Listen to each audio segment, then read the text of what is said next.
Contents the little glass bottle. 7 The mystery of the graveyard. 9 The secret cave or John Lee's adventure. 13 The mysterious ship. 14 The beast in the cave. 16 The alchemist. 21 A reminiscence of Dr. Samuel Johnson. 28 Dagon. 32 Sweet Ermengarde, or the heart of a country girl. 37 The tomb. 44 Polaris. 52 The green meadow. 55 Beyond the wall of sleep. 60 Memory. 68 Old bugs. 69 The doom that came to Sarnath. 75 The picture in the house. 80 The statement of Randolph Carter. 86 The transition of Juan Romero. 91 The white ship. 97 Celephaeus. 102 Ex Oblivion. 107 Facts concerning the late Arthur German and his family. 109 From Beyond. 116 Nyarlathotep. 122 Poetry and the Gods. 125 The Cats of Uldhar. 131 The Crawling Chaos. The Street. 139 The Temple. 143 The Terrible Old Man. 153 The Tree. 156 Herbert West, Reinlmeter. 159 The Moonbog. 181 The Music of Eric Zahn. 187 The Nameless City. 194 The Other Gods. 203 The Outsider. 207 The Quest of Iranon. 212 Azathoth. 217 Hypnos. 218 The Horror at Martin's Beach. 224 The Hound. 229 The Lurking Fear. 235 What the Moon Brings. 249 Ashes. 251 The Festival. 259 The Ghost Eater. 266 The Loved Dead. 274 The Rats in the Walls. 282 The Unnamable. 297 Deaf, Dumb, and Blind. 303 Imprisoned with the Pharaohs. 312 The Shunned House. The Little Glees Bottle. Written in 1897. Published 1959 in The Shuttered Room and Other Pieces. Arksome House. Heave to. There's something floating to the leeward. The speaker was a short, stockily built man whose name was William Jones. He was the captain of a small catboat in which he and a party of men were sailing at the time the story opens. "Aye, aye, sir," answered John Towers, and the boat was brought to a standstill. Captain Jones reached out his hand for the object, which he now discerned to be a glass bottle. "Nothing but a rum flask that the men on a passing boat threw over," he said, but from an impulse of curiosity he reached out for it. It was a rum flask, and he was about to throw it away when he noticed a piece of paper in it. He pulled it out, and on it read the following: January 1st, 1864, 1 a.m. John Jones, who writes this letter: my ship is fast sinking with a treasure on board. I am where it is marked * on the enclosed chart map. Captain Jones turned the sheet over, and the other side was a chart. On the edge were written these words: dotted lines represent course we took. Towers said. Capt. Jones excitedly: read this. Towers did as he was directed. I think it would pay to go, said Captain Jones. Do you? Just as you say, replied Towers. We'll charter a schooner this very day, said the exited captain. All right, said Towers. So they hired a boat and started off, governed by the dotted lines of the chart. In 4 weeks they reached the place where directed, and the divers went down and came up with an iron bottle. They found in it the following lines scribbled on a piece of brown paper: December 3rd, 1880. Dear Searcher, excuse me for the practical joke I have played on you, but it serves you right to find nothing for your foolish act. Well, it does, said Cap Jones. Go on. However, I will defray your expenses to and from the place you found your bottle. One think it will be $25.0.00, so that amount you will find in an iron box. I know where you found the bottle, because one put this bottle here and the iron box, and then found a good place to put the second bottle, hoping the enclosed money will defray your expenses some. I close anonymous. I'd like to kick his head off, said Cap Jones. Here, diver, go and get the $25.0.00 in a minute. The diver came up bearing an iron box. Inside it was found $25.0.00. It defrayed their expenses, but I hardly think that they will ever go to a mysterious place as directed by a mysterious bottle. Written in 1898, published 1959 in The Shuttered Room and Other Pieces, Arksome House. Chapter I. The Burns's Tomb. It was noon in the little village of Mainville, and a sorrowful group of people were standing around the Burns's tomb. Joseph Burns was dead. When dying, he had given the following strange orders: before you put my body in the tomb, drop this ball onto the floor, at a spot marked A. He then handed a small golden ball to the rector. The people greatly regretted his death. After the funeral services were finished, Mr. Dobson, the rector, said, "My friends, I will now gratify the last wishes of the deceased." So saying, he descended into the tomb.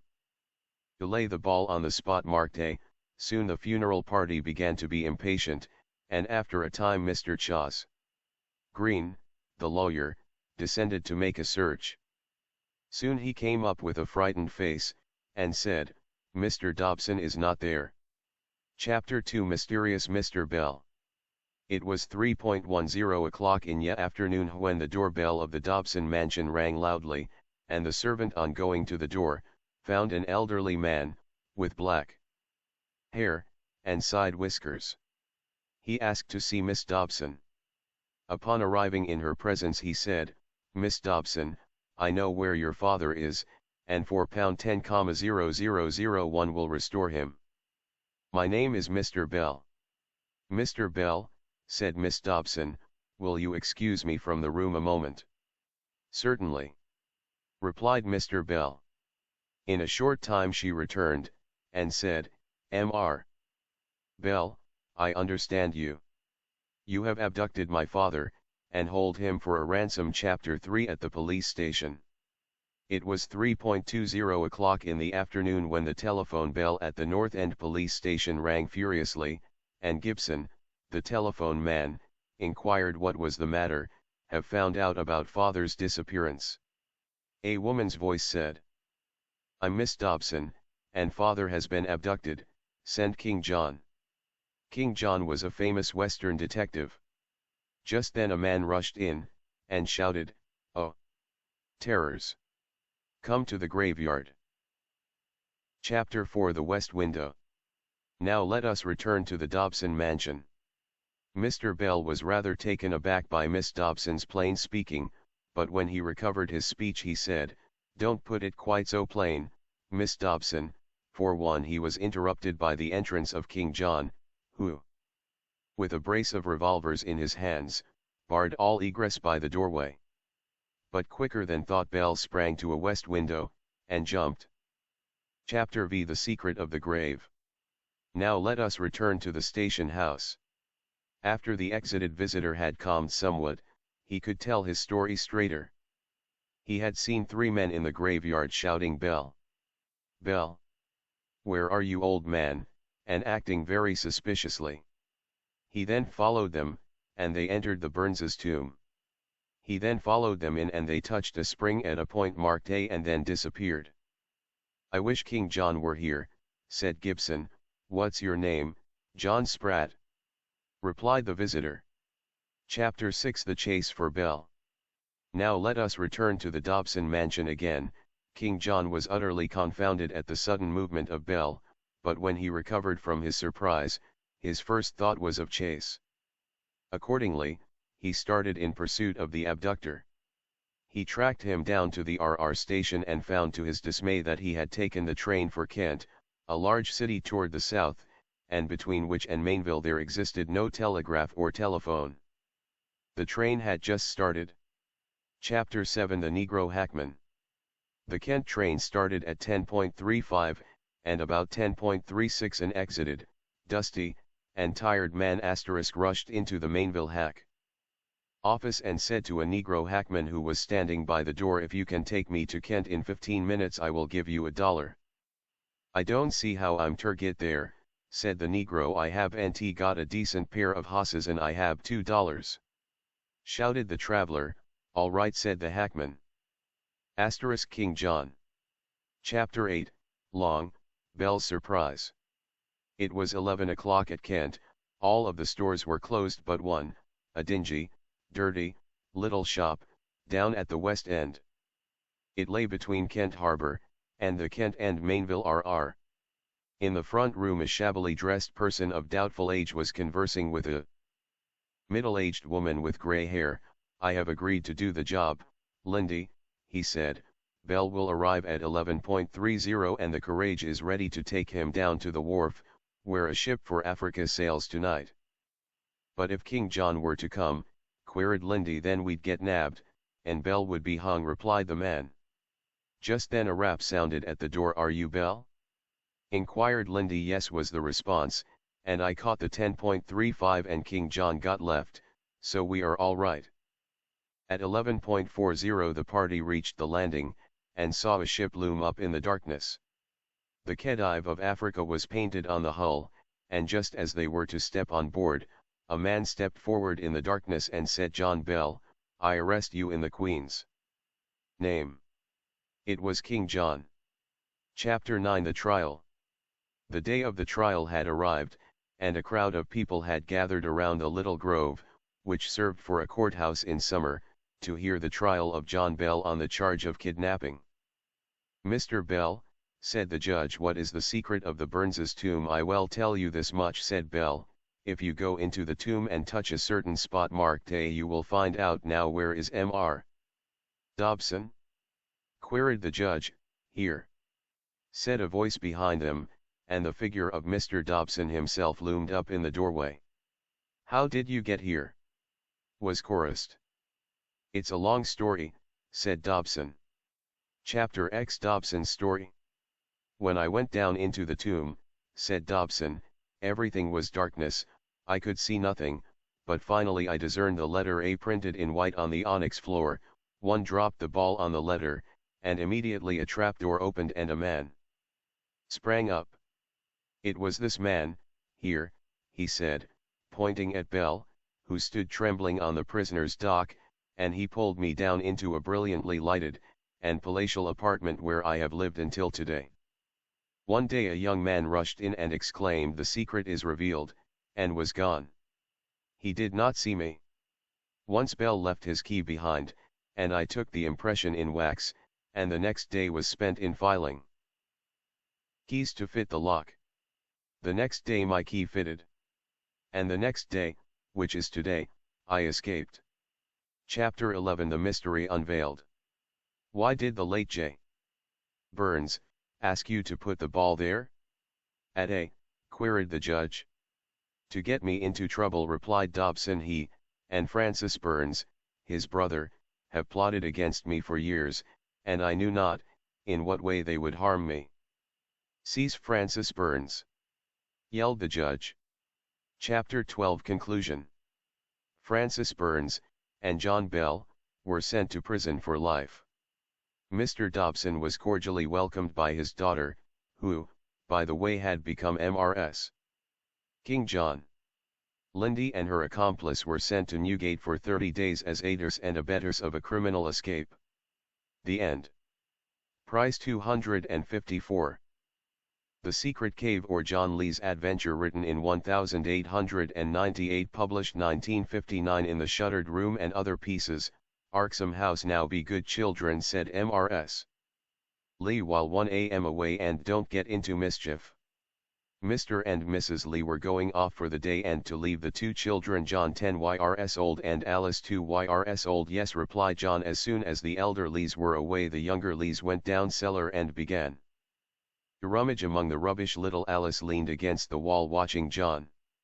As John was making a boat of barrel staves, the little girl gave a piercing cry as the bricks behind her crumbled away. He rushed up to her and lifted her out, screaming loudly. As soon as her screams subsided, she said, "The wall went away." John went up and saw that there was a passage. He said to the little girl, "Let's come and see what this is." "Yes," she said. They entered the place. They could stand up it. The passage was farther than they could see. John went back upstairs and went to the kitchen drawer and got 2 candles and some matches, and then they went back to the cellar passage. The two once more entered. There was plastering on the wall, ceiling and floor. Nothing was visible but a box. This was for a seat. Nevertheless, they examined it and found it to contain nothing. They walked on farther, and pretty soon the plastering left off and they were in a cave. Little Alice was frightened at first, but at her brother's assurance that it was all right, she allayed her fears. Soon they came to a small box which John took up and carried within. Pretty soon they came on a boat. In it were 2 oars. He dragged it with difficulty along with him. Soon they found the passage came to an abrupt stop. He pulled the obstacle away, and to his dismay water rushed in torrents. John was an expert swimmer and long-breathed. He had just taken a breath, so he tried to rise, but with the box and his sister he found it quite impossible. Then he caught sight of the boat rising. He grasped it The next he knew he was on the surface clinging tightly to the body of his sister and the mysterious box. He could not imagine how the water got in, but a new peril menaced them. If the water continued rising, it would rise to the top. Suddenly a thought presented itself. He could shut off the water. He speedily did this, and lifting the now lifeless body of his sister into the boat, he himself climbed in and sailed down the passage. It was gruesome and uncanny, absolutely dark, his candle being put out by the flood and a dead body lying near. He did not gaze about him but rode for his life. When he did look up, he was floating in his own cellar. He quickly rushed upstairs with the body, to find his parents had come home. He told them the story. The funeral of Alice occupied so much time that John quite forgot about the box, but when they did open it, they found it to be a solid gold chunk worth about $10,000. Enough to pay for anything but the death of his sister. End. Written in 1902, published 1959 in The Shuttered Room and Other Pieces, Arxham House, Chapter 1. In the spring of 1847, the little village of Ruralville was thrown into a state of excitement by the arrival of a strange brig in the harbor. It carried no flag, and everything about it was such as would exile suspicion. It had no name. Its captain was named Manuel Rouleau. The excitement increased, however, when John Griggs disappeared from his home. This was October 4th. On October 5th the brig was gone. Chapter 2. The brig, in leaving, was met by an U.S. frigate and a sharp fight ensued. When over, they missed a man named Henry Johns. The frigate. Chapter 3. The brig continued its course in the direction of Madagascar. Upon its arrival, the natives fled in all directions. When they came together on the other side of the island, one was missing. His name was Dahabia. Chapter 4. At length it was decided that something must be done. A reward of £5,000 was offered for the capture of Manuel Rouleau. When startling news came, a nameless brig was wrecked on the Florida Keys. Chapter 5. A ship was sent to Florida, and the mystery was solved. In the excitement of the fight they would launch a submarine boat and take what they wanted. There it lay, tranquilly rocking on the waters of the Atlantic, when someone called out, "John Brown has disappeared." And sure enough, John Brown was gone. Chapter 6. The finding of the submarine boat, and the disappearance of John Brown, caused renewed excitement amongst the people, when a new discovery was made. In transcribing this discovery it is necessary to relate a geographical fact. At the end pole, there exists a vast continent composed of volcanic soil, a portion of which is open to explorers. It is called No Man's Land. Chapter 7. In the extreme southern part of No Man's Land, there was found a hut, and several other signs of human habitation.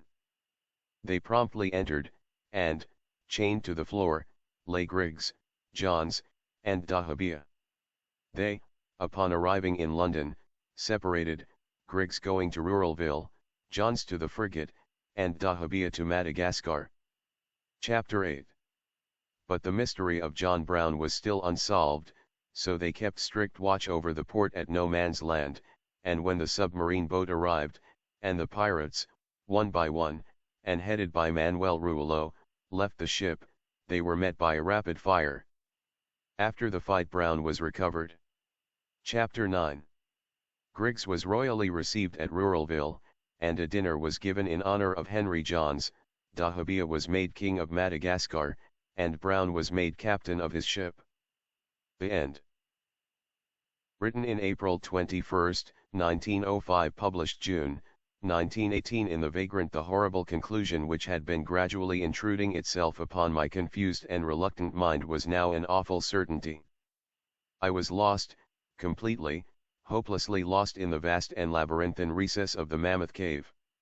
Turn as I might, in no direction could my straining vision seize on any object capable of serving as a guidepost to set me on the outward path. That never more should I behold the blessed light of day, or scan the pleasant bills and dales of the beautiful world outside, my reason could no longer entertain the slightest unbelief. Hope had departed. Yet, indoctrinated as I was by a life of philosophical study, I derived no small measure of satisfaction from my unimpassioned demeanor, for although I had frequently read of the wild frenzies into which were thrown the victims of similar situations, I experienced none of these, but stood quiet as soon as I clearly realized the loss of my bearings. Nor did the thought that I had probably wandered beyond the utmost limits of an ordinary search cause me to abandon my composure even for a moment. If I must die, I reflected, then was this terrible yet majestic cavern as welcome a sepulchre as that which any churchyard might afford, a conception which carried with it more of tranquillity than of despair. Starving would prove my ultimate fate, of this I was certain. Some, I knew, had gone mad under circumstances such as these, but I felt that this end would not be mine. My disaster was the result of no fault save my own, since unknown to the guide I had separated myself from the regular party of sightseers, and, wandering for over an hour in forbidden avenues of the cave, had found myself unable to retrace the devious windings which I had pursued since forsaking my companions. Already my torch had begun to expire, soon one would be enveloped by the total and almost palpable blackness of the bowels of the earth. As I stood in the waning, unsteady light, I idly wondered over the exact circumstances of my coming end. One remembered the accounts which I had heard of the colony of consumptives, who, taking their residence in this gigantic grotto to find health from the apparently salubrious air of the underground world, with its steady, uniform temperature, pure air, and peaceful quiet, had found, instead, death in strange and ghastly form. I had seen the sad remains of their ill-made cottages as I passed them by with the party, and had wondered what unnatural influence a long sojourn in this immense and silent cavern would exert upon one as healthy and vigorous as I. Now, I grimly told myself, my opportunity for settling this point had arrived, provided that want of food should not bring me too speedy a departure from this life. As the last fitful rays of my torch faded into obscurity, I resolved to leave no stone unturned, no possible means of escape neglected, so, summoning all the powers possessed by my lungs, I set up a series of loud shoutings, in the vain hope of attracting the attention of the guide by my clamor. Yet, as I called, I believed in my heart that my cries were to no purpose, and that my voice, magnified and reflected by the numberless ramparts of the black maze about me, fell upon no ears save my own. All at once, however, my attention was fixed with a start as I fancied that I heard the sound of soft approaching steps on the rocky floor of the cavern. Was my deliverance about to be accomplished so soon? Had, then, all my horrible apprehensions been for naught, and was the guide, having marked my unwarranted absence from the party, following my course and seeking me out in this limestone labyrinth? Whilst these joyful queries arose in my brain, one was on the point of renewing my cries, in order that my discovery might come the sooner, when in an instant my delight was turned to horror as I listened, for my ever acute ear, now sharpened in even greater degree by the complete silence of the cave, bore to my benumbed understanding the unexpected and dreadful knowledge that these footfalls were not like those of any mortal man.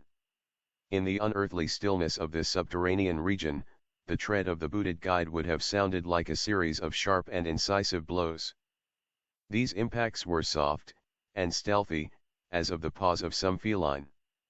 Besides, when I listened carefully, I seemed to trace the falls of 4 instead of 2 feet. I was now convinced that I had by my own cries aroused and attracted some wild beast, perhaps a mountain lion which had accidentally strayed within the cave. Perhaps, I considered, the Almighty had chosen for me a swifter and more merciful death than that of hunger, yet the instinct of self-preservation, never wholly dormant, was stirred in my breast, and though escape from the oncoming peril might but spare me for a sterner and more lingering end, I determined nevertheless to part with my life at as high a price as I could command. Strange as it may seem, my mind conceived of no intent on the part of the visitor save that of hostility. Accordingly, I became very quiet, in the hope that the unknown beast would, in the absence of a guiding sound, lose its direction as had I, and thus pass me by.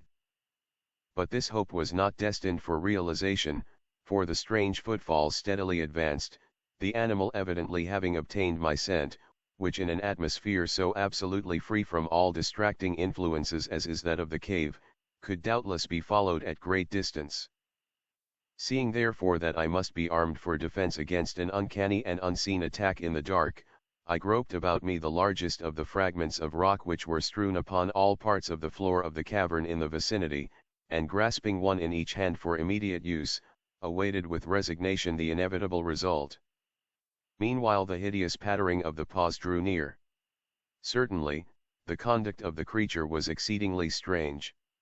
Most of the time, the tread seemed to be that of a quadruped, walking with a singular lack of unison betwixt hind and forefeet, yet at brief and infrequent intervals I fancied that but 2 feet were engaged in the process of locomotion. I wondered what species of animal was to confront me. It must, I thought, be some unfortunate beast who had paid for its curiosity to investigate one of the entrances of the fearful grotto with a lifelong confinement in its interminable recesses. It doubtless obtained as food the eyeless fish, bats, and rats of the cave, as well as some of the ordinary fish that are wafted in at every freshet of Green River, which communicates in some occult manner with the waters of the cave. I occupied my terrible vigil with grotesque conjectures of what alteration cave life might have wrought in the physical structure of the beast, remembering the awful appearances ascribed by local tradition to the consumptives who had died after long residence in the cave. Then I remembered with a start that, even should I succeed in felling my antagonist, I should never behold its form, as my torch had long since been extinct, and I was entirely unprovided with matches. The tension on my brain now became frightful. My disordered fancy conjured up hideous and fearsome shapes from the sinister darkness that surrounded me, and that actually seemed to press upon my body. Nearer, nearer, the dreadful footfalls approached. It seemed that I must give vent to a piercing scream, yet had I been sufficiently irresolute to attempt such a thing, my voice could scarce have responded. I was petrified, rooted to the spot. I doubted if my right arm would allow me to hurl its missile at the oncoming thing when the crucial moment should arrive. Now the steady pat, pat, of the steps was close at hand, now very close. I could hear the labored breathing of the animal, and terror-struck as I was, I realized that it must have come from a considerable distance, and was correspondingly fatigued. Suddenly the spell broke. My right hand, guided by my ever-trustworthy sense of hearing, threw with full force the sharp-angled bit of limestone which it contained, toward that point in the darkness from which emanated the breathing and pattering, and, wonderful to relate, it nearly reached its goal, for I heard the thing jump, landing at a distance away, where it seemed to pause. Having readjusted my aim, I discharged my second missile, this time most effectively, for with a flood of joy I listened as the creature fell in what sounded like a complete collapse and evidently remained prone and unmoving. Almost overpowered by the great relief which rushed over me, I reeled back against the wall. The breathing continued, in heavy, gasping inhalations and expirations, whence I realized that I had no more than wounded the creature. And now all desire to examine the thing ceased. At last something allied to groundless, superstitious fear had entered my brain, and I did not approach the body, nor did I continue to cast stones at it in order to complete the extinction of its life. Instead, I ran at full speed in what was, as nearly as I could estimate in my frenzied condition, the direction from which I had come. Suddenly I heard a sound, or rather, a regular succession of sounds. In another instant they had resolved themselves into a series of sharp, metallic clicks. This time there was no doubt. It was the guide.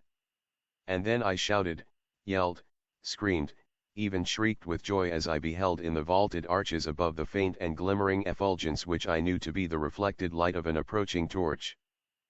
I ran to meet the flare, and before I could completely understand what had occurred, was lying upon the ground at the feet of the guide, embracing his boots and gibbering. Despite my boasted reserve, in a most meaningless and idiotic manner, pouring out my terrible story, and at the same time overwhelming my auditor with protestations of gratitude. At length, I awoke to something like my normal consciousness. The guide had noted my absence upon the arrival of the party at the entrance of the cave, and had, from his own intuitive sense of direction, proceeded to make a thorough canvass of bypassages just ahead of where he had last spoken to me, locating my whereabouts after a quest of about 4 hours. By the time he had related this to me, I, emboldened by his torch and his company, began to reflect upon the strange beast which I had wounded but a short distance back in the darkness, and suggested that we ascertain, by the flashlight's aid, what manner of creature was my victim. Accordingly I retraced my steps, this time with a courage born of companionship, to the scene of my terrible experience. Soon we descried a white object upon the floor, an object whiter even than the gleaming limestone itself.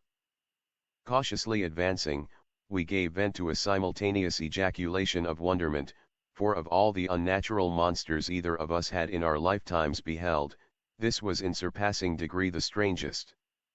It appeared to be an anthropoid ape of large proportions, escaped, perhaps, from some itinerant menagerie. Its hair was snow white, a thing due no doubt to the bleaching action of a long existence within the inky confines of the cave, but it was also surprisingly thin, being indeed largely absent save on the head, where it was of such length and abundance that it fell over the shoulders in considerable profusion. The face was turned away from us, as the creature lay almost directly upon it. The inclination of the limbs was very singular, explaining, however, the alternation in their use which I bad before noted, whereby the beast used sometimes all four, and on other occasions but two for its progress. From the tips of the fingers or toes, long rat-like claws extended. The hands or feet were not prehensile, a fact that I ascribed to that long residence in the cave which, as I before mentioned, seemed evident from the all-pervading and almost unearthly whiteness so characteristic of the whole anatomy. No tail seemed to be present. The respiration had now grown very feeble, and the guide had drawn his pistol with the evident intent of dispatching the creature, when a sudden sound emitted by the latter caused the weapon to fall unused. The sound was of a nature difficult to describe. It was not like the normal note of any known species of simian, and I wonder if this unnatural quality were not the result of a long-continued and complete silence, broken by the sensations produced by the advent of the light, a thing which the beast could not have seen since its first entrance into the cave. The sound, which I might feebly attempt to classify as a kind of deep-toned chattering, was faintly continued. All at once a fleeting spasm of energy seemed to pass through the frame of the beast. The paws went through a convulsive motion, and the limbs contracted. With a jerk, the white body rolled over so that its face was turned in our direction. For a moment I was so struck with horror at the eyes thus revealed that I noted nothing else. They were black, those eyes, deep jetty black, in hideous contrast to the snow-white hair and flesh. Like those of other cave denizens, they were deeply sunken in their orbits, and were entirely destitute of iris. As I looked more closely, I saw that they were set in a face less prognathous than that of the average ape, and infinitely less hairy. The nose was quite distinct. As we gazed upon the uncanny sight presented to our vision, the thick lips opened, and several sounds issued from them, after which the thing relaxed in death. The guide clutched my coat sleeve and trembled so violently that the light shook fitfully, casting weird moving shadows on the walls. One made no motion, but stood rigidly still, my horrified eyes fixed upon the floor ahead. The fear left, and wonder, awe, compassion, and reverence succeeded in its place, for the sounds uttered by the stricken figure that lay stretched out on the limestone had told us the awesome truth. The creature I had killed, the strange beast of the unfathomed cave, was, or had at one time been a man. Written in 1908, published November 1916 in the United Amateur. High up, crowning the grassy summit of a swelling mount whose sides are wooded near the base with the gnarled trees of the primeval forest, stands the old chateau of my ancestors. For centuries its lofty battlements have frowned down upon the wild and rugged countryside about, serving as a home and stronghold for the proud house whose honored line is older even than the moss-grown castle walls. These ancient turrets, stained by the storms of generations and crumbling under the slow yet mighty pressure of time, formed in the ages of feudalism one of the most dreaded and formidable fortresses in all France. From its machicolated parapets and mounted battlements barons, counts, and even kings had been defied, yet never had its spacious halls resounded to the footsteps of the invader. But since those glorious years, all is changed. A poverty but little above the level of dire want, together with a pride of name that forbids its alleviation by the pursuits of commercial life, have prevented the scions of our line from maintaining their estates in pristine splendor, and the falling stones of the walls, the overgrown vegetation in the parks, the dry and dusty moat, the ill-paved courtyards, and toppling towers without, as well as the sagging floors, the worm-eaten wainscots, and the faded tapestries within, all tell a gloomy tale of fallen grandeur. As the ages passed, first one, then another of the four great turrets were left to ruin, until at last but a single tower housed the sadly reduced descendants of the once mighty lords of the estate. It was in one of the vast and gloomy chambers of this remaining tower that I, Antoine, last of the unhappy and accursed Counts d'Acy, first saw the light of day, 90 long years ago. Within these walls and amongst the dark and shadowy forests, the wild ravines and grottos of the hillside below, were spent the first years of my troubled life. My parents I never knew. My father had been killed at the age of 32, a month before I was born, by the fall of a stone somehow dislodged from one of the deserted parapets of the castle. And my mother having died at my birth, my care and education devolved solely upon one remaining servitor, an old and trusted man of considerable intelligence, whose name I remember as Pierre. I was an only child, and the lack of companionship which this fact entailed upon me was augmented by the strange care exercised by my aged guardian, in excluding me from the society of the peasant children whose abodes were scattered here and there upon the plains that surround the base of the hill. At that time, Pierre said that this restriction was imposed upon me because my noble birth placed me above association with such plebeian company.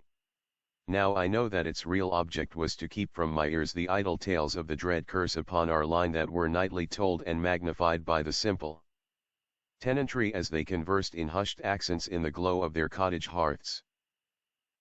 Thus isolated, and thrown upon my own resources, I spent the hours of my childhood in poring over the ancient tomes that filled the shadow-haunted library of the chateau, and in roaming without aim or purpose through the perpetual dust of the spectral wood that clothes the side of the hill near its foot.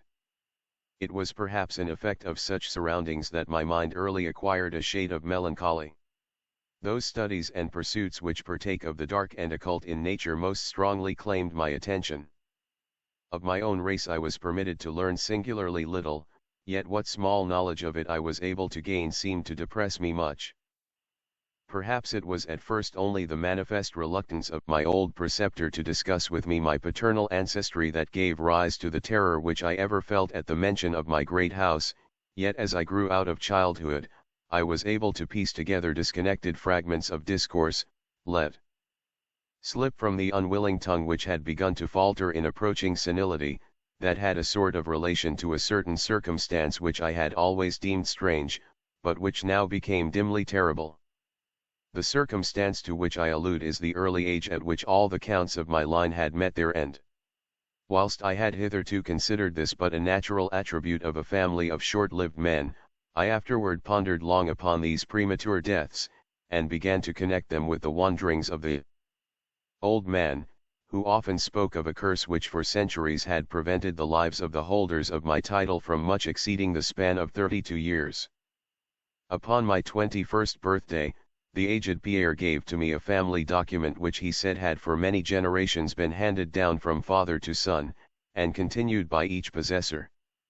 Its contents were of the most startling nature, and its perusal confirmed the gravest of my apprehensions.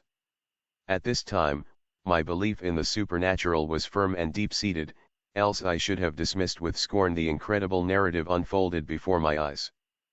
The paper carried me back to the days of the 13th century, when the old castle in which I sat had been a feared and impregnable fortress. It told of a certain ancient man who had once dwelled on our estates, a person of no small accomplishments, though little above the rank of peasant, by name, Michel, usually designated by the surname of Mauvais, the evil, on account of his sinister reputation. He had studied beyond the custom of his kind, seeking such things as the philosopher's stone or the elixir of eternal life, and was reputed wise in the terrible secrets of black magic and alchemy. Michel Mauvais had one son, named Charles, a youth as proficient as himself in the hidden arts, who had therefore been called Le Sorcier, or the wizard. This pair, shunned by all honest folk, were suspected of the most hideous practices. Old Michel was said to have burnt his wife alive as a sacrifice to the devil, and the unaccountable disappearance of many small peasant children was laid at the dreaded door of these two. Yet through the dark natures of the father and son ran one redeeming ray of humanity. The evil old man loved his offspring with fierce intensity, whilst the youth had for his parent a more than filial affection. One night the castle on the hill was thrown into the wildest confusion by the vanishment of young Godfrey, son to Henri, the Count. A searching party, headed by the frantic father, invaded the cottage of the sorcerers, and there came upon old Michel Mauvais, busy over a huge and violently boiling cauldron. Without certain cause, in the ungoverned madness of fury and despair, the Count laid hands on the aged wizard, and ere he released his murderous hold, his victim was no more. Meanwhile, joyful servants were proclaiming the finding of young Godfrey in a distant and unused chamber of the great edifice, telling too late that poor Michel had been killed in vain. As the Count and his associates turned away from the lowly abode of the alchemist, the form of Charles Le Sorcier appeared through the trees. The excited chatter of the menials standing about told him what had occurred, yet he seemed at first unmoved at his father's fate. Then, slowly advancing to meet the Count, he pronounced in dull yet terrible accents the curse that ever afterward haunted the house of C. May ne'er a noble of thy murderous line survive to reach a greater age than thine, spake he, when, suddenly leaping backwards into the black woods, he drew from his tunic a phial of colourless liquid which he threw into the face of his father's slayer as he disappeared behind the inky curtain of the night. The Count died without utterance, and was buried the next day, but little more than 32 years from the hour of his birth. No trace of the assassin could be found, though relentless bands of peasants scoured the neighbouring woods and the meadowland around the hill. Thus time and the want of a reminder dulled the memory of the curse in the minds of the late Count's family, so that when Godfrey, innocent cause of the whole tragedy and now bearing the title, was killed by an arrow whilst hunting at the age of 32, there were no thoughts save those of grief at his demise. But when, years afterward, the next young Count, Robert by name, was found dead in a nearby field of no apparent cause, the peasants told in whispers that their seigneur had but lately passed his 32nd birthday when surprised by early death. Louis, son to Robert, was found drowned in the moat at the same fateful age, and thus down through the centuries ran the ominous chronicle, Henri's, Robert's, Antoine's, and Armand's snatched from happy and virtuous lives when little below the age of their unfortunate ancestor at his murder. That I had left at most but 11 years of further existence was made certain to me by the words which one had read. My life, previously held at small value, now became dearer to me each day, as I delved deeper and deeper into the mysteries of the hidden world of black magic. Isolated as I was, modern science had produced no impression upon me, and I labored as in the Middle Ages, as rapt as had been old Michel and young Charles themselves in the acquisition of demonological and alchemical learning. Yet read as I might, in no manner could I account for the strange curse upon my line.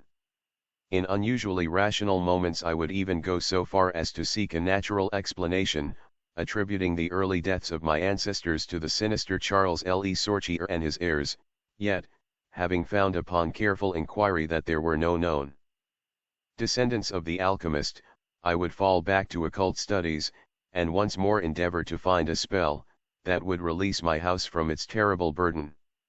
Upon one thing I was absolutely resolved. One should never wed, for, since no other branch of my family was in existence, I might thus end the curse with myself. As I drew near the age of 30, old Pierre was called to the land beyond. Alone I buried him beneath the stones of the courtyard about which he had loved to wander in life. Thus was I left to ponder on myself as the only human creature within the great fortress, and in my utter solitude my mind began to cease its vain protest against the impending doom, to become almost reconciled to the fate which so many of my ancestors had met. Much of my time was now occupied in the exploration of the ruined and abandoned halls and towers of the old chateau, which in youth fear had caused me to shun, and some of which old Pierre had once told me had not been trodden by human foot for over 4 centuries. Strange and awesome were many of the objects I encountered. Furniture, covered by the dust of ages and crumbling with the rot of long dampness, met my eyes. Cobwebs in a profusion never before seen by me were spun everywhere, and huge bats flapped their bony and uncanny wings on all sides of the otherwise untenanted gloom. Of my exact age, even down to days and hours, I kept a most careful record, for each movement of the pendulum of the massive clock in the library told off so much of my doomed existence. At length I approached that time which I had so long viewed with apprehension. Since most of my ancestors had been seized some little while before they reached the exact age of Count Henri at his end, I was every moment on the watch for the coming of the unknown death. In what strange form the curse should overtake me, I knew not, but I was resolved at least that it should not find me a cowardly or a passive victim. With new vigor I applied myself to my examination of the old chateau and its contents. It was upon one of the longest of all my excursions of discovery in the deserted portion of the castle, less than a week before that fatal hour which I felt must mark the utmost limit of my stay on earth, beyond which I could have not even the slightest hope of continuing to draw breath, that I came upon the culminating event of my whole life. I had spent the better part of the morning in climbing up and down half-ruined staircases in one of the most dilapidated of the ancient turrets. As the afternoon progressed, I sought the lower levels, descending into what appeared to be either a medieval place of confinement, or a more recently excavated storehouse for gunpowder. As I slowly traversed the niter-encrusted passageway at the foot of the last staircase, the paving became very damp, and soon I saw by the light of my flickering torch that a blank, water-stained wall impeded my journey. Turning to retrace my steps, my eye fell upon a small trapdoor with a ring, which lay directly beneath my foot. Pausing, I succeeded with difficulty in raising it, whereupon there was revealed a black aperture, exhaling noxious fumes which caused my torch to sputter, and disclosing in the unsteady glare the top of a flight of stone steps. As soon as the torch which I lowered into the repellent depths burned freely and steadily, I commenced my descent. The steps were many, and led to a narrow stone-flagged passage which I knew must be far underground. This passage proved of great length, and terminated in a massive oaken door, dripping with the moisture of the place, and stoutly resisting all my attempts to open it. Ceasing after a time my efforts in this direction, I had proceeded back some distance toward the steps when there suddenly fell to my experience one of the most profound and maddening shocks capable of reception by the human mind. Without warning, I heard the heavy door behind me creak slowly open upon its rusted hinges. My immediate sensations were incapable of analysis. To be confronted in a place as thoroughly deserted as I had deemed the old castle with evidence of the presence of man or spirit produced in my brain a horror of the most acute description. When at last I turned and faced the seat of the sound, my eyes must have started from their orbits at the sight that they beheld. There in the ancient Gothic doorway stood a human figure. It was that of a man clad in a skullcap and long medieval tunic of dark color. His long hair and flowing beard were of a terrible and intense black hue, and of incredible profusion. His forehead, high beyond the usual dimensions, his cheeks, deep sunken and heavily lined with wrinkles, and his hands, long, claw-like, and gnarled, were of such a deadly marble-like whiteness as I have never elsewhere seen in man. His figure, lean to the proportions of a skeleton, was strangely bent and almost lost within the voluminous folds of his peculiar garment. But strangest of all were his eyes, twin caves of abysmal blackness, profound in expression of understanding, yet inhuman in degree of wickedness. These were now fixed upon me, piercing my soul with their hatred, and rooting me to the spot whereon I stood. At last the figure spoke in a rumbling voice that chilled me through with its dull hollowness and latent malevolence. The language in which the discourse was clothed was that debased form of Latin in use amongst the more learned men of the Middle Ages, and made familiar to me by my prolonged researches into the works of the old alchemists and demonologists. The apparition spoke of the curse which had hovered over my house, told me of my coming end, dwelt on the wrong perpetrated by my ancestor against old Michel Mauvais, and gloated over the revenge of Charles Le Sorcier. He told how young Charles has escaped into the night, returning in after years to kill Godfrey the heir with an arrow just as he approached the age which had been his father's at his assassination, how he had secretly returned to the estate and established himself, unknown, in the even then deserted subterranean chamber whose doorway now framed the hideous narrator, how he had seized Robert, son of Godfrey, in a field, forced poison down his throat, and left him to die at the age of 32, thus maintaining the foul provisions of his vengeful curse. At this point I was left to imagine the solution of the greatest mystery of all, how the curse had been fulfilled since that time when Charles Le Sorcier must in the course of nature have died, for the man digressed into an account of the deep alchemical studies of the two wizards, father and son, speaking most particularly of the researches of Charles Le Sorcier concerning the elixir which should grant to him who partook of it eternal life and youth. His enthusiasm had seemed for the moment to remove from his terrible eyes the black malevolence that had first so haunted me, but suddenly the fiendish glare returned and, with a shocking sound like the hissing of a serpent, the stranger raised a glass phial with the evident intent of ending my life as had Charles Le Sorcier, 600 years before, ended that of my ancestor. Prompted by some preserving instinct of self-defense, I broke through the spell that had hitherto held me immovable, and flung my now dying torch at the creature who menaced my existence. I heard the phial break harmlessly against the stones of the passage as the tunic of the strange man caught fire and lit the horrid scene with a ghastly radiance. The shriek of fright and impotent malice emitted by the would-be assassin proved too much for my already shaken nerves, and I fell prone upon the slimy floor in a total faint. When at last my senses returned, all was frightfully dark, and my mind, remembering what had occurred, shrank from the idea of beholding any more, yet curiosity overmastered all. Who, I asked myself, was this man of evil, and how came he within the castle walls? Why should he seek to avenge the death of Michel Mauvais, and how bad the curse been carried on through all the long centuries since the time of Charles Le Sorcier?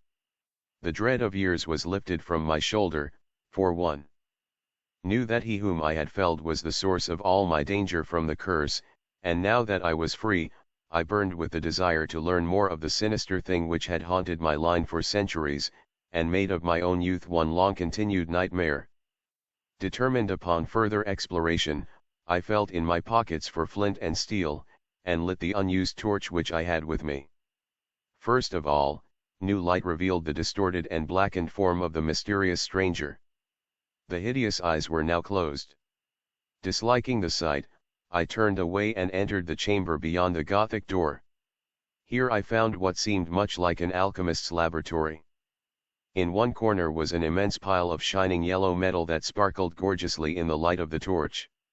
It may have been gold, but I did not pause to examine it, for I was strangely affected by that which I had undergone. At the farther end of the apartment was an opening leading out into one of the many wild ravines of the dark hillside forest. Filled with wonder, yet now realizing how the man had obtained access to the chaudière, I proceeded to return. I had intended to pass by the remains of the stranger with averted face but, as I approached the body, I seemed to hear emanating from it a faint sound, as though life were not yet wholly extinct. Aghast, I turned to examine the charred and shriveled figure on the floor. Then all at once the horrible eyes, blacker even than the seared face in which they were set, opened wide with an expression which I was unable to interpret. The cracked lips tried to frame words which I could not well understand. Once I caught the name of Charles Le Sorcier, and again I fancied that the words years and curse issued from the twisted mouth. Still I was at a loss to gather the purport of his disconnected speech. At my evident ignorance of his meaning, the pitchy eyes once more flashed malevolently at me, until, helpless as I saw my opponent to be, I trembled as I watched him. Suddenly the wretch, animated with his last burst of strength, raised his piteous head from the damp and sunken pavement. Then, as I remained, paralyzed with fear, he found his voice and in his dying breath screamed forth those words which have ever afterward haunted my days and nights. "Fool," he shrieked, "can you not guess my secret? Have you no brain whereby you may recognize the will which has through 6 long centuries fulfilled the dreadful curse upon the house? Have I not told you of the great elixir of eternal life? Know you not how the secret of alchemy was solved? I tell you, it is I that have lived for 600 years to maintain my revenge, for I am Charles Le Sorcier." Written in 1917, published November, 1917 in the United Amateur. The privilege of reminiscence, however rambling or tiresome, is one generally allowed to the very aged. Indeed, 'tis frequently by means of such recollections that the obscure occurrences of history, and the lesser anecdotes of the great, are transmitted to posterity.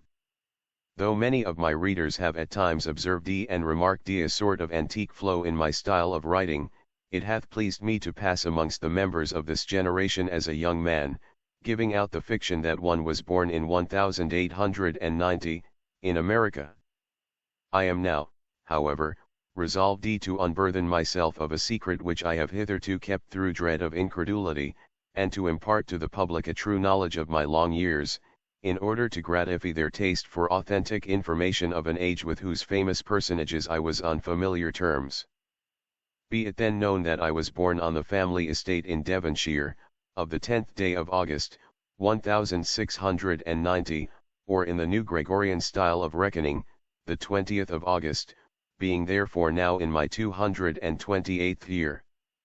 Coming early to London, I saw as a child many of the celebrated men of King William's reign, including the lamented Mr. Dryden, who sat much at the tables of Will's Coffee House. With Mr. Addison and Dr. Swift I later became very well acquainted, and was an even more familiar friend to Mr. Pope, whom I knew and respected till the day of his death. But since it is of my more recent associate, the late Dr. Johnson, that I am at this time desired to write, I will pass over my youth for the present. I had first knowledge of the doctor in May of the year 1738, though I did not at that time meet him. Mr. Pope had just completed his epilogue to his satires, the piece beginning, "Not twice a 12-month you appear in print," and had harangued for its publication. On the very day it appeared, there was also published a satire in imitation of Juvenal, entitled London, by the then unknown Johnson, and this so struck the town, that many gentlemen of taste declared, it was the work of a greater poet than Mr. Pope. Notwithstanding what some detractors have said of Mr. Pope's petty jealousy, he gave the verses of his new rival no small praise, and having learnt through Mr. Richardson who the poet was, told me, that Mr. Johnson would soon be deterred. I had no personal acquaintance with the doctor till 1763, when I was presented to him at the Mitre Tavern by Mr. James Boswell, a young Scotchman of excellent family and great learning, but small wit, whose metrical effusions I had sometimes revised. Dr. Johnson, as I beheld him, was a full, pursy man, very ill-dressed, and of slovenly aspect. I recall him to have worn a bushy bobwig, untied and without powder, and much too small for his head. His clothes were of rusty brown, much wrinkled, and with more than one button missing. His face, too full to be handsome, was likewise marred by the effects of some scrofulous disorder, and his head was continually rolling about in a sort of convulsive way. Of this infirmity, indeed, I had known before, having heard of it from Mr. Pope, who took the trouble to make particular inquiries. Being nearly 73, full 19 years older than Drive. Johnson, I say doctor, though his degree came not till 2 years afterward, I naturally expected him to have some regard for my age, and was therefore not in that fear of him, which others confess D.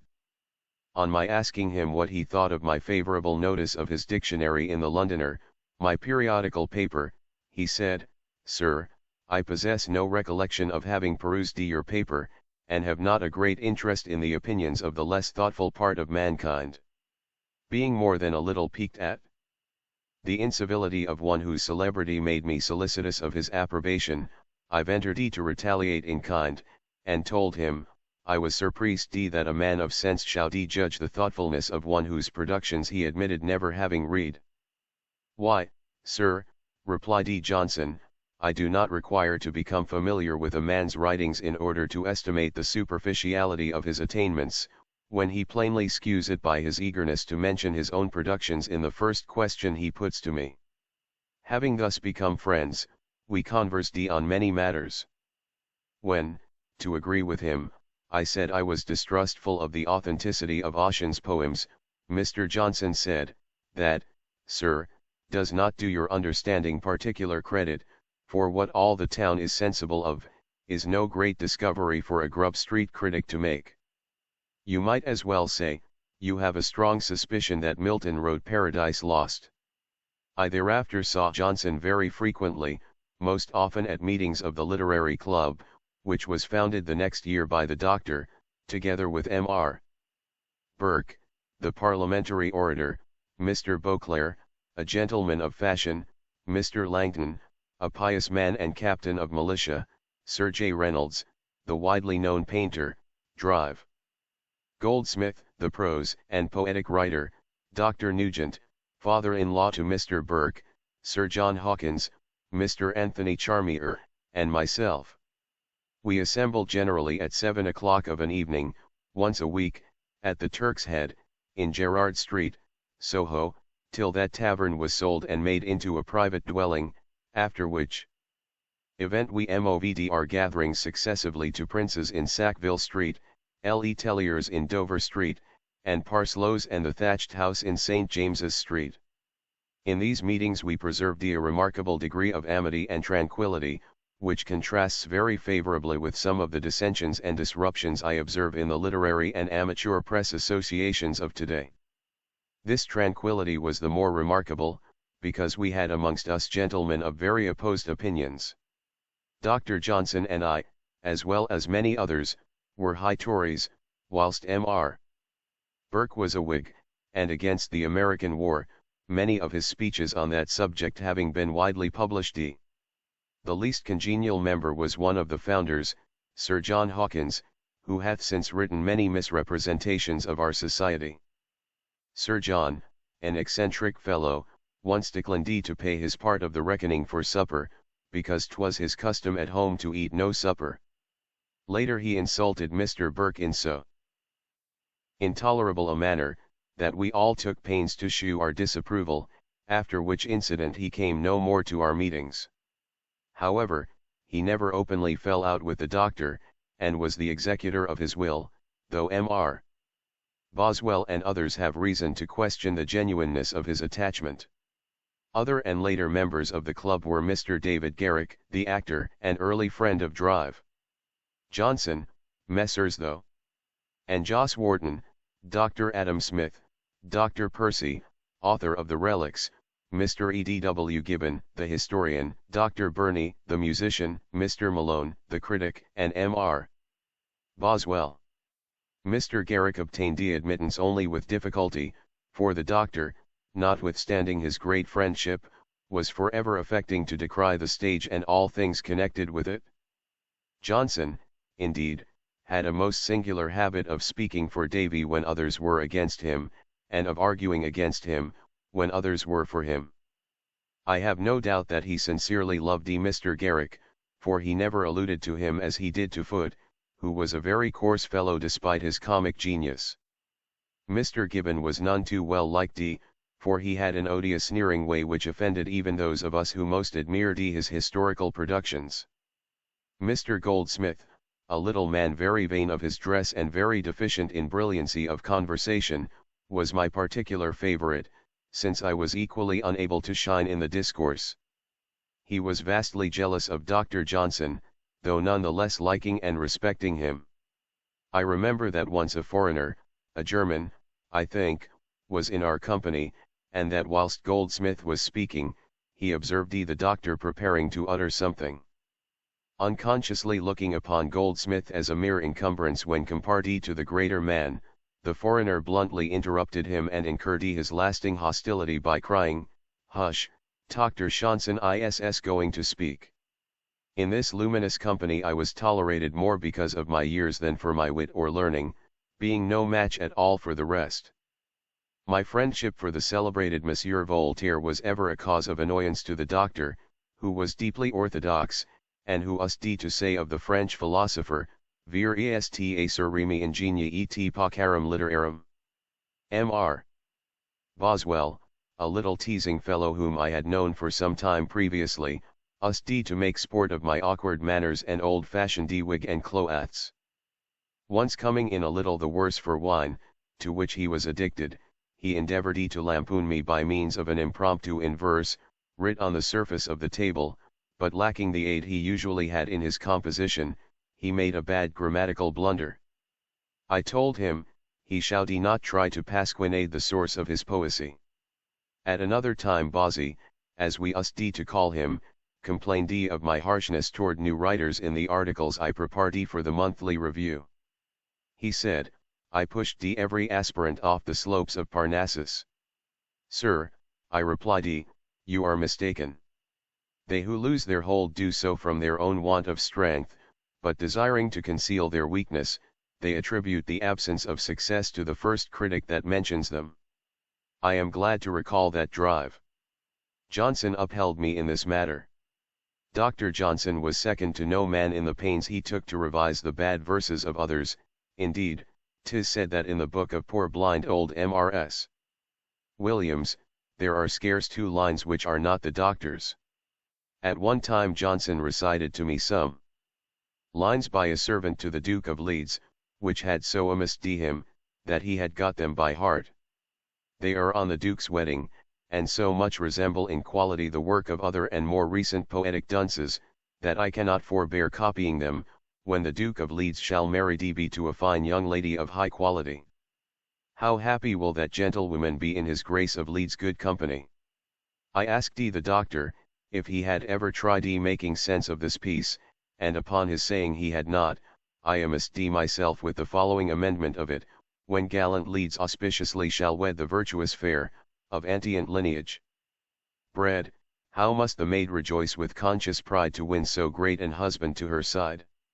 On shewing this to Dr. Johnson, he said, Sir, you have straightened out the feet, but you have put neither wit nor poetry into the lines. It will afford me gratification to tell more of my experiences with Drive Johnson and his circle of wits, but I am an old man, and easily fatigued. I seem to ramble along without much logic or continuity when I endeavor to recall the past, and fear I light upon but few incidents which others have not before discussed. Should my present recollections meet with favor, I might later set down some further anecdotes of old times of which I am the only survivor. I recall many things of Sam Johnson and his club, having kept up my membership in the latter long after the doctor's death, at which I sincerely mourned. I remember how John Burgoyne, Esq., the general, whose dramatic and poetical works were printed after his death, was blackballed by 3 votes, probably because of his unfortunate defeat in the American War, at Saratoga. Poor John! His son fared better, I think, and was made a baronet. But I am very tired. I am old, very old, and it is time for my afternoon nap. Written in July 1917, published November 1919 in The Vagrant. I am writing this under an appreciable mental strain, since by tonight I shall be no more penniless, and at the end of my supply of the drug which alone makes life endurable. I can bear the torture no longer, and shall cast myself from this garret window into the squalid street below. Do not think from my slavery to morphine that I am a weakling or a degenerate. When you have read these hastily scrawled pages you may guess, though never fully realize, why it is that I must have forgetfulness or death. It was in one of the most open and least frequented parts of the broad Pacific that the packet of which one was supercargo fell a victim to the German sea raider. The Great War was then at its very beginning, and the ocean forces of the Hun had not completely sunk to their later degradation, so that our vessel was made a legitimate prize, whilst we of her crew were treated with all the fairness and consideration due us as naval prisoners. So liberal, indeed, was the discipline of our captors, that 5 days after we were taken I managed to escape alone in a small boat with water and provisions for a good length of time. When I finally found myself adrift and free, I had but little idea of my surroundings. Never a competent navigator, I could only guess vaguely by the sun and stars that I was somewhat south of the equator. Of the longitude I knew nothing, and no island or coastline was in sight. The weather kept fair, and for uncounted days I drifted aimlessly beneath the scorching sun, waiting either for some passing ship, or to be cast on the shores of some habitable land. But neither ship nor land appeared, and I began to despair in my solitude upon the heaving vastness of unbroken blue. The change happened whilst I slept.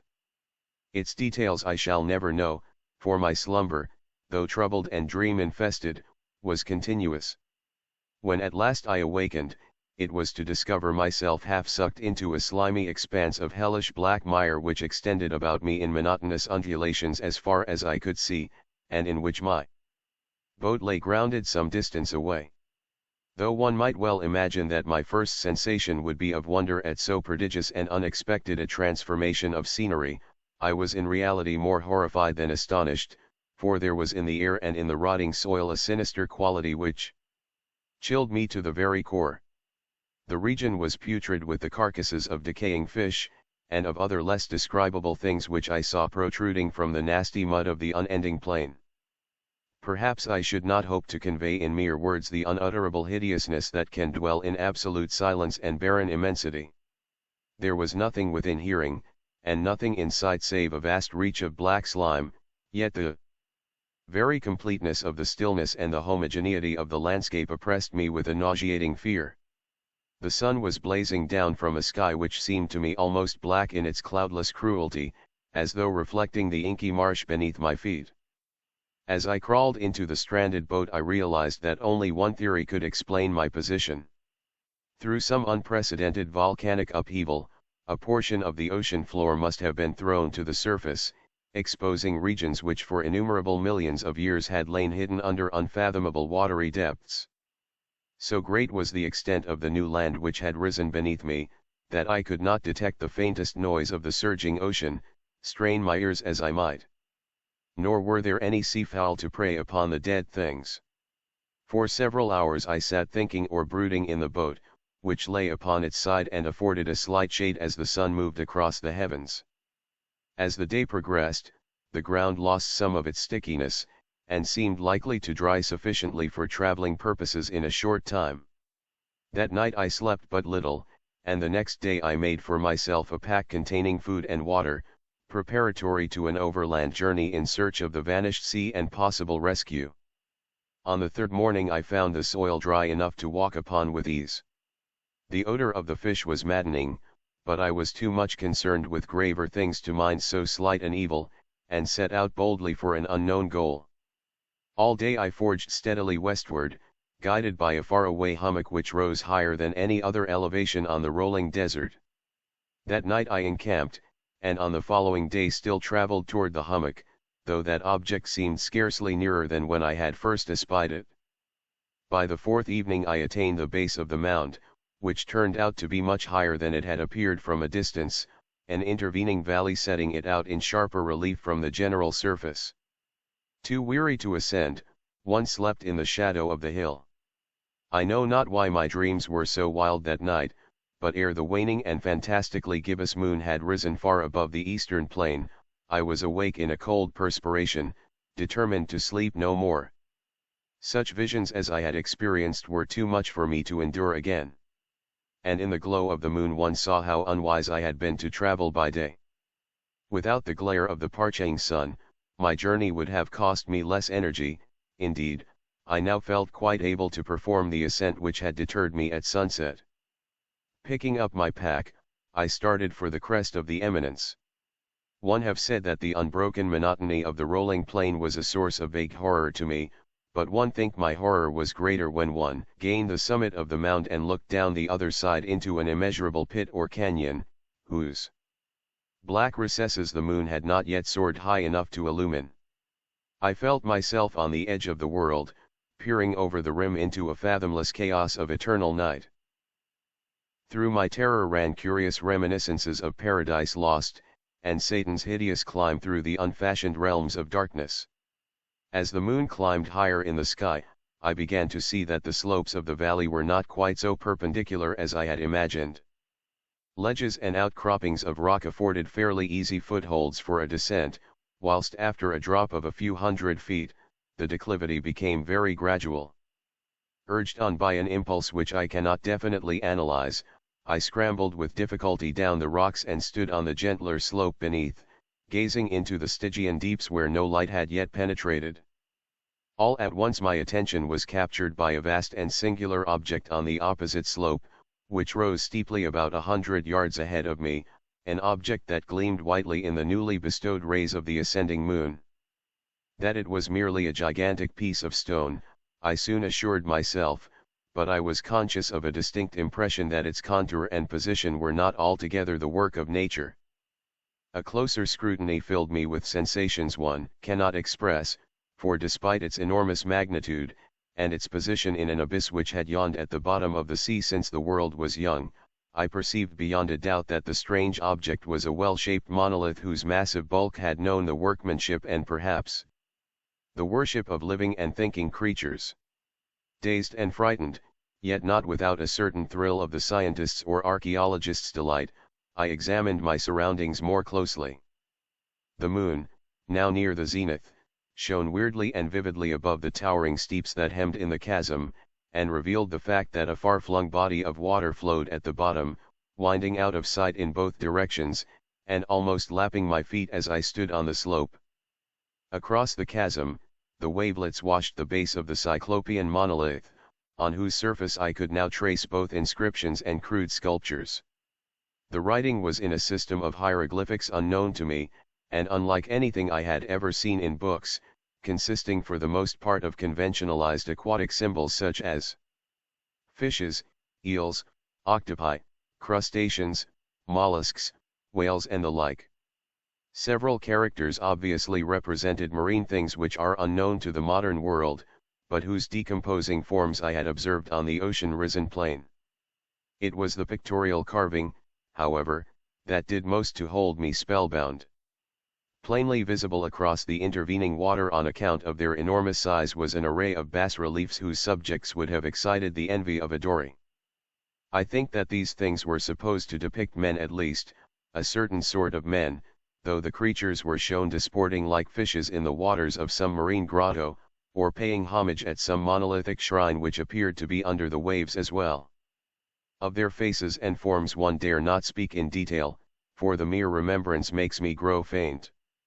Grotesque beyond the imagination of a Poe or a Bulwer, they were damnably human in general outline despite webbed hands and feet, shockingly wide and flabby lips, glassy, bulging eyes, and other features less pleasant to recall. Curiously enough, they seemed to have been chiseled badly out of proportion with their scenic background, for one of the creatures was shown in the act of killing a whale represented as but little larger than himself. I remarked, as one say, their grotesqueness and strange size, but in a moment decided that they were merely the imaginary gods of some primitive fishing or seafaring tribe, some tribe whose last descendant had perished eras before the first ancestor of the Piltdown or Neanderthal man was born. Awestruck at this unexpected glimpse into a past beyond the conception of the most daring anthropologist, one stood musing whilst the moon cast queer reflections on the silent channel before me. Then suddenly I saw it. With only a slight churning to mark its rise to the surface, the thing slid into view above the dark waters. Vast, Polyphemus-like, and loathsome, it darted like a stupendous monster of nightmares to the monolith, about which it flung its gigantic scaly arms, the while it bowed its hideous head and gave vent to certain measured sounds. I think I went mad then. Of my frantic ascent of the slope and cliff, and of my delirious journey back to the stranded boat, I remember little. I believe I sang a great deal, and laughed oddly when I was unable to sing. I have indistinct recollections of a great storm some time after I reached the boat. At any rate, I knew that I heard peals of thunder and other tones which nature utters only in her wildest moods. When I came out of the shadows I was in a San Francisco hospital, brought thither by the captain of the American ship which had picked up my boat in mid-ocean. In my delirium I had said much, but found that my words had been given scant attention. Of any land upheaval in the Pacific, my rescuers knew nothing, nor did I deem it necessary to insist upon a thing which I knew they could not believe. Once I sought out a celebrated ethnologist, and amused him with peculiar questions regarding the ancient Philistine legend of Dagon, the fish god, but soon perceiving that he was hopelessly conventional, I did not press my inquiries. It is at night, especially when the moon is gibbous and waning, that I see the thing. I tried morphine, but the drug has given only transient surcease, and has drawn me into its clutches as a hopeless slave. So now I am to end it all, having written a full account for the information or the contemptuous amusement of my fellow men. Often I ask myself if it could not all have been a pure phantasm, a mere freak of fever, as I lay sun-stricken and raving in the open boat after my escape from the German man of war. This I ask myself, but ever does there come before me a hideously vivid vision in reply. I cannot think of the deep sea without shuddering at the nameless things that may at this very moment be crawling and floundering on its slimy bed, worshipping their ancient stone idols and carving their own detestable likenesses on submarine obelisks of water-soaked granite. I dream of a day when they may rise above the billows to drag down in their reeking talons the remnants of puny, war-exhausted mankind, of a day when the land shall sink, and the dark ocean floor shall ascend amidst universal pandemonium. The end is near. I hear a noise at the door, as of some immense slippery body lumbering against it. It shall not find me. God, that hand! The window! The window!